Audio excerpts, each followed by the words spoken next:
enough to make Meghan Markle's hair extension set on fire. What are we talking about? Oh yes, this latest breaking news. As ever though, let me explain. Hi, good morning. Nice to see you. Hope you're keeping well. And yes, whatever you're doing today, do look after yourselves, as I often say. I love the comments, by the way, about the hot water bottles. Not alone, am I? You see, it's cheap and effective, isn't it? And the reason why I mentioned the tin foil around the feet, somebody told me that, that apparently people who do a lot of standing around, soldiers particularly, do wrap their feet in tin foil and it keeps them warm. So next time you're passing someone like a royal guard and you hear a rustle, it's not the roast potatoes they're doing, it could be their feet trudging around in a bit of tin foil. You never know, do you? Back as ever to your breaking royal story of the day.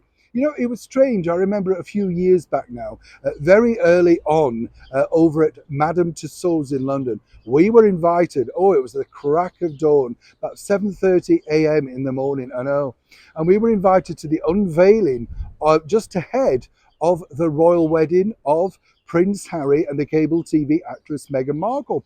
And as you can see from these pictures, they were very much well captured, And the bottom line was they were put against a big bank of television screens so they could change the background and, whatever you wanted to do, stand with them, all that sort of stuff. Now, I've got to be very honest with you. I've never really understood the appeal of Madame Tussauds, and particularly for the younger generation, because in the 21st century world, don't they expect a little bit more now than just a lump of wax staring back at you? However good they are at looking like them, don't they need to do a little bit more, maybe speak or move? You get the picture.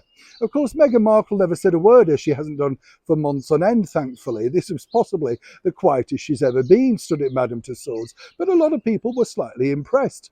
One thing, though, that Meghan's not too impressed with is the fact that her and Harry got removed from the royal enclosure, oh yes, and they were stumped and dumped into the celebrity corner, alongside such luminaries as Angelina Jolie, Dame Helen Mirren, and somebody who was in something I can't remember now, non-effective, shall we say. By the way, if you are in Madame Tussauds and you thought you were still there, check it out, because if they think you're boring, they keep your head and they store that in a cupboard behind the sweet counter as you go in. Yes, I'm talking about you, Philip Schofield. Your head's just at the back of the sweet counter, not the full body anymore. They got a shot of that months ago.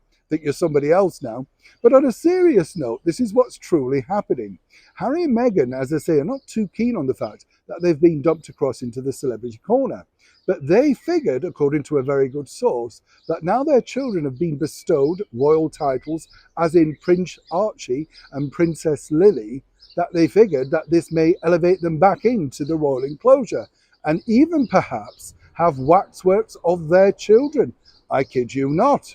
Now, the bottom line is this, that we spoke to Madame Tussauds, and while they thought this was a spiffing idea, waxworks apparently are very expensive to make, particularly of children who are ever evolving.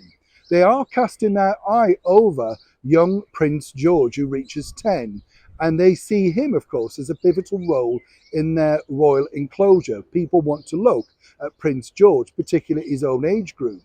But as for Lily and Archie, alongside Harry and Meghan, who are very fortunate not yet to be melted down, because according to a good source at Madame Tussauds in London, interest in them has dramatically waned since they first were put out on the floor. So it looks like Harry and Meghan could be left in the House of Wax alone, but certainly not alongside their newly bestowed titled children. As ever, it's a developing story. When I know more, you'll know more. Neil Sean in the very heart of England.